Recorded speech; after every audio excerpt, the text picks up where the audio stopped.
جب وہ حضرت بادشاہ رحمت اللہ علیہ آنکھ کھلتی ہے، اس کے بعد فوراً کسی سے پتہ کرواتے ہیں، جاؤ فلاں علاقے میں ایک قبر کھودی گئی ہے، اور نیا قبر تھا، وہ قبر کھودی گئی ہے اور وہ عورت کی لاش ہوگی۔ چنانچہ جب دیکھا گیا کہ ہاں قبر خدا سا ہے، اور اس کے بعد پھر پتہ لگائے کہ وہ شخص کہاں ہے، جب اس شخص کے پاس جا کر پتہ کیا گیا کہ تم نے کل رات میں یہاں پر ایک قبر کھود کر، یہ وہ قبر ہے، اور اس قبر میں جوان عورت مری ہوئی تھی، اور تم نے اس قبر میں آ کر زنا کیا ہے اس عورت کے ساتھ میں، وہ شخص، وہ مجرم، وہ اقرار کرتا ہے، بولے ہاں میں تو کیا ہوں، مگر تمہیں کیسے پتہ چلا؟ یہ رات کی اندھیری میں نے گناہ کیا تھا، پتہ تمہیں کیسے چلا؟ چنانچہ وہ شخص یہ کہتا ہے، اس شخص کو جواب ملتا ہے، اب تم چلو، تم اقرار کرتے ہو، تم چلو بادشاہ کے پاس میں۔ وہ بادشاہ کے پاس میں اسے لیتے آتے ہیں، اور بادشاہ سلامت اسے اپنا ایک تخت میں بٹھا کر ایک وزارت کو سونپ دیتا ہے، جیسا آج کل کی منسٹری ہے،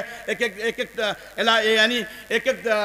شعبہ کی منسٹری ہے، اسے ایک منسٹری سونپ دی جاتی ہے۔ چنانچہ وہ خوش ہو جاتا ہے، اور وہ اپنے آپ کو بڑی خوشی مسرت کرتا ہے کہ ارے واہ، میں نے کل رات میں زنا کیا تھا، اور اس کی سزا مجھے ملنی چاہیے، لیکن سزا کیا ملے، مجھے تو انعام ملا اور میں وزیر بن گیا۔ اس رات میں بادشاہ کے خواب میں پھر وہی بات آتی ہے، وہ بادشاہ سلامت خواب میں سوال کرتے ہیں کہ مجھے یہ سمجھ میں نہیں آیا، پتہ تو یہ چلا کہ یہ شخص گناہ کیا تھا، اب یہ ایسا گناہ کیا تھا، اس کے باوجود بھی پھر اس کے بعد یہ کیسی بات ہے کہ اللہ تبارک و تعالیٰ کا حکم، یعنی وہ بزرگ شخص خواب میں آئے تھے، انہوں نے بتایا تھا۔ چنانچہ کہا کہ کیا بات ہے، یہ کچھ سمجھ میں نہیں آتا ہے کہ آپ نے اسے بجائے سزا دلوانے کے اللہ اس کو سزا دینی چاہیے، لیکن اس کو تخت میں کیسے لا کر بٹھانے کا حکم دیا۔ وہ بزرگ شخص خواب میں اس بادشاہ سے یہ کہتے ہیں کہ دراصل یہ شخص، یعنی اتنی اس گناہ کی قباحت ہے، یہ گناہ اللہ کو اتنا ناپسند، اور اللہ کا قہر اس وقت گر جانا چاہیے، مگر چونکہ اللہ تبارک و تعالیٰ کو یہ گناہ اتنا برا لگا، اور ظاہر ہے برا لگنے بھی چاہیے، ایک گناہ تو گناہ، ایک جوان عورت اور پھر یعنی کہ زندہ عورت سے زنا کرنا ایک الگ بات ہے، اور ایک مردہ عورت پھر بھی قبر میں دفنانے کے بعد، آج اگر ہم قبر جب بند کر کے آتے ہیں تو پھر اس علاقے یا قبرستان کے علاقے میں ہم رات میں تنہا میں گزرنا ہمارے لیے مشکل ہو جاتا ہے، مگر یہ شخص خدا کو نہیں ڈرنے والا، یہ شخص قبر کھودتا ہے اور اس کے بعد پھر زنا کرتا ہے۔ ایک تو زنا گناہ کبیرہ ہے، اور پھر زنا دوسرا یہ ہے کہ مردے کے ساتھ زنا، اور پھر تیسرا یہ ہے کہ قبر کھود کر زنا۔ اللہ کو اتنا ناپسند ہوا، اللہ کو اتنا ناپسند ہے کہ اس نے سوچا کہ اگر میں اس کی زندگی، اور ابھی اس کی موت کا وقت نہیں ہوا ہے، اگر میں اسے موت دیتا ہوں تو کہیں ایسا نہ ہو کہ موت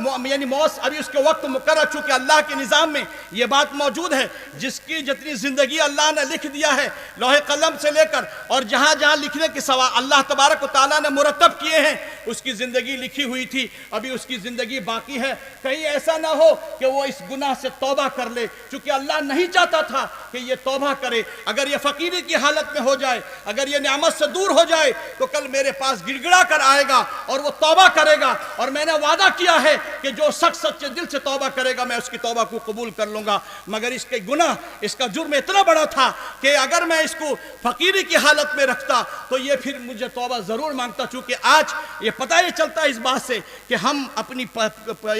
یعنی جب ہمارا خستہ حال ہوتا ہے، جب ہماری غربت ہوتی ہے، جب ہم جب ذلیل ہوتے ہیں تب خدا کو یاد کرتے ہیں، جب عزت ملتی ہے، دولت ملتی ہے، اولادیں ہوتی ہیں، شہرت عزت ہوتی ہے، تو ہم خدا کو اس وقت یاد نہیں کرتے ہیں۔ چنانچہ اللہ تبارک و تعالیٰ کو اتنا ناپسند ہوا کہ یہ کہیں توبہ نہ کر لے، اگر اس کو وزارت دے دی جائے، یہ وزارت کی خوشیوں میں اور اس کے یعنی گھمنڈ اور تکبر میں وہ کبھی خدا کو یاد نہیں کرے، توبہ اسے نوبت نہیں آئے، اور پھر ایک وقت ایسا آئے کہ اللہ تبارک و تعالیٰ پھر اس کے جسم سے اس کی جان پوچھ کے اور سیدھا جہنم میں لگ داخل کر دے۔ چنانچہ میرے دوستوں اور بزرگوں، اسی لیے ہم کو کبھی یہ نہیں سوچنا چاہیے کہ جو فتحنا علیہم ابواب کل شیء، کہ ہمیں یہ سوچنا نہیں چاہیے، ہرگز نہیں سوچنا چاہیے کہ ہم کوئی گناہ کرتے جا رہے ہیں، اللہ تبارک و تعالی ہمیں اس گناہ کو ہمارا پکڑ نہیں ہو رہا ہے۔ میرے دوستوں اور بزرگوں، گناہ ہے، انسان گناہ کرے گا، اور انسان ہی تو خطا کرتا ہے، لیکن اس کے لیے اللہ نے اس کو ختم کرنے کے لیے، اس کو ڈیلیٹ کرنے کے لیے اللہ تبارک و تعالی نے توبہ و استغفار رکھا ہے۔ ابھی ابھی حضرت علامہ نے آپ کے سامنے گناہ کیسے ختم ہوتے ہیں اور گناہ کیسے ازالہ ہوتا ہے اس کے بارے میں مفصل اور تفصیل کے ساتھ بیان کیا۔ میرے دوستوں اور بزرگوں، ایک دوسرا واقعہ اسی طرح کا بھی ہے۔ بہت سارے ایسے گناہ ہم کرتے ہیں، ہمیں نعمت بھی ملتی ہے، اس کے اثرات بھی ہمیں آ جاتے ہیں، لیکن ہمیں پتہ نہیں چلتا ہے کہ اس کے اثرات ہم پر صادر ہوئے ہیں یا نہیں ہوئے ہیں، ہمیں پتہ بھی نہیں چلتا ہے۔ ہم سمجھتے ہیں کہ نہیں، گناہ تو ہم کرتے ہیں، اب اس کا کچھ برا اثر نہیں ہوا، جبکہ اس کو برا اثر ہو چکا ہے، اسے معلوم نہیں ہوا۔ چنانچہ علماء نے لکھا ہے، کتاب میں بہت پرانی زمانے کی بات ہے، علماء نے لکھا ہے کہ کسی علاقے میں ایک مسجد میں ایک امام تھے، تو اس نے جب وہ نماز پڑھنے صبح کا وقت تھا، مقتدیوں کے انتظار کرتے کرتے انہوں نے ٹیک لگا کر سو گیا، اور امام صاحب سو گئے تو جب ٹیک لگا کر سونا، مسئلہ آپ یہاں سمجھیے، علماء حضرات بیٹھے ہیں، میں ان کے سامنے جرأت کے ساتھ ایک مسئلہ بتا رہا ہوں کہ جب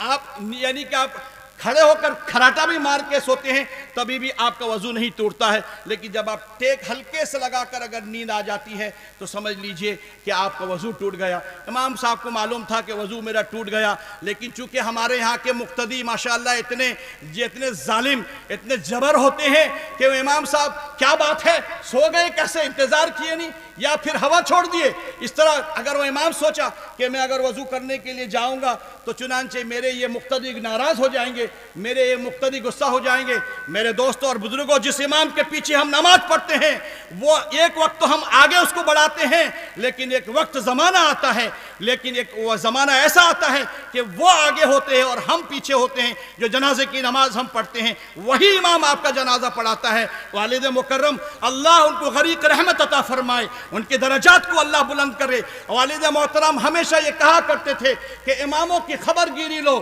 امام اگر بھوکا رہا تو وہ دال کا نشہ اس پہ چڑھا ہوگا، اس کے گھر میں کسی چیز کی کمی ہوگی تو وہ اس کی پوری کرنے میں لگا ہوگا، تو آپ کے یہاں نماز میں اس کو کمی ہوگی، اور نماز پڑھاتے پڑھاتے اس دال سوچتا ہوگا، اس کا کھانا اور روٹی سوچتا ہوگا، تو آپ کی نماز بھی جو ناقص ہو جائے گی۔ چنانچہ امام کو خوش رکھو، اسی لیے ان کی بھی ہمیشہ یہ سنت رہی ہے کہ وہ جہاں بھی جاتے تھے کسی امام کے پاس جاتے تھے، اپنی طرف سے ہدیہ کے طور پر 200 500 جو بھی حیثیت کے مطابق وہ دیا کرتے تھے۔ آپ لوگوں کو بھی اماموں کے علماء اکرام کو ہدیہ دینا چاہیے۔ چنانچہ وہ امام ڈر کے مارے دیکھا کہ اگر وضو کرنے جاتا ہوں تو پھر میرے لیے مصیبت کے لالے پڑ جائیں گے، اور بغیر وضو کا نماز پڑھا دیا۔ نماز ہو گئی، ظاہراً تو نماز ہو گئی، اب اندر سے نماز ہوئی یا نہیں ہوئی، نماز تو ہوئی نہیں، چونکہ بغیر وضو کا اگر امام نماز پڑھائے تو کسی کی نماز نہیں ہوئی۔ چنانچہ صبح کی نماز سے لے کر دوسرے دن رات تک بڑے پریشان رہے وہ امام کہ خدا کس وقت مجھے لعنت بھیجے، اور میں تو ڈر کے مارے، یہ ان لوگوں کے ڈر کی وجہ سے میں نے نماز تو پڑھا لی، لیکن پتہ نہیں کب خدا کا کس طرح قہر اور عذاب آ جائے گا۔ چنانچہ پریشان دن بھر مایوس ہوتے اور دوسرے دن پھر انہوں نے قصداً بغیر وضو کے نماز پڑھائی۔ یعنی آج چلو اب وضو ہی کرنا نہیں ہے، کل تو کچھ نہیں ہوا، آج بھی نہیں، انہوں نے وضو کیا نہیں اور نماز نہیں پڑھایا، اور پھر ایسی روایتاً ہوتے اکثر بغیر وضو کے نماز پڑھا لیا۔ کسی دن بغیر نہانے کی، یعنی نہانے کی ضرورت پڑی، یعنی غسل کی حاجت تھی، ضرورت تھی، اس کے باوجود بھی اسی ناپاک حالات میں نماز پڑھا لی۔ چنانچہ اس کو اپنے آپ کو یہ سوچ ہوا کہ اسلام نام کا کوئی چیز نہیں ہے، امام ہوگا کوئی عالم قاسمی یا دارالعلوم دیوبند سے یا کسی معتبر، اور دارالعلوم دیوبند کے جتنے اس کے نہج میں چلنے والے ادارے ہیں، اس بڑے ادارے کا کوئی عالم نہیں ہوگا، بہرحال کٹ ملا ٹائپ کا عالم ہوگا۔ چنانچہ اس نے یہ سوچا کہ بھائی یہ بات کیسی ہے کہ ہم گناہ پہ گناہ کرتے جا رہے ہیں، بغیر وضو کے نماز پڑھائے، ناپاکی کی حالت میں نماز پڑھائے، اس کے باوجود بھی ہمیں سزا نہیں ملی، تو اس کا مطلب یہ ہے کہ اسلام نام کا کوئی چیز نہیں ہے۔ بہرحال اس نے اسلام سے پھر کر اس نے عیسائی قبول کر لی۔ چنانچہ کچھ دن کے بعد وہ علاقے میں علماء کی ایک جماعت آئی، اور پتہ چلا کہ یہاں پر ایک امام تھے، وہ عیسائی قبول کر لیے ہیں، اور امام ہونے کے باوجود، ایک مولانا مولوی صاحب ہونے کے باوجود بھی کیسے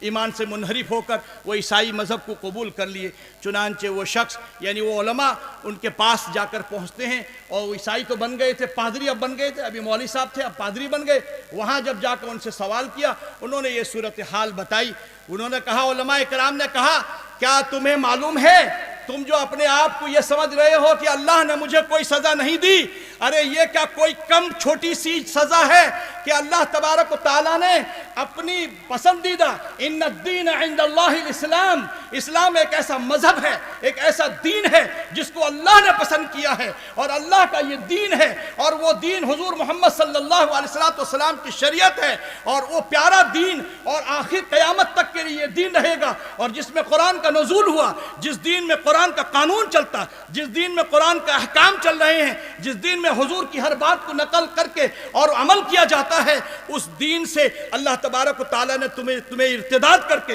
تمہیں مرتد کر کے عیسائی بنا دیا۔ کیا یہ چھوٹا سا کم تم سے سزا ہے؟ سب سے بڑی تو سزا ہے۔ دنیا میں تم سمجھتے ہو تمہیں کوئی سزا نہیں ملی، تم کل قیامت کے دن جب اللہ تبارک و تعالیٰ کل حشر کے میدان کا محفل لگی ہوئی ہوگی، اور اس محفل میں حضور نبی محمد صلی اللہ علیہ وسلم سجدہ ریز ہوں گے، آنسو قطرے جاری ہوں گے، امت کے لیے آنسو بہاتے ہوں گے، اور وہ ایک تمنا ہوگی، اللہ سے گڑ گڑاتے ہوئے التجا وہ درخواست کرتے ہوں گے کہ میری تمام امت کے لوگوں کو جب تک بخشش نہ ہو جائے اللہ، تب تک میں سر اب سجدے سے نہیں اٹھاؤں گا، آنسو کے قطرے جاری ہوں گے۔ چنانچہ میرے دوستوں اور بزرگوں، اس وقت اللہ تبارک و تعالیٰ جب امت کو قبول کرے گا، ساری امت کو، اس امت کی فہرست تمہارا نام کٹ جائے گا۔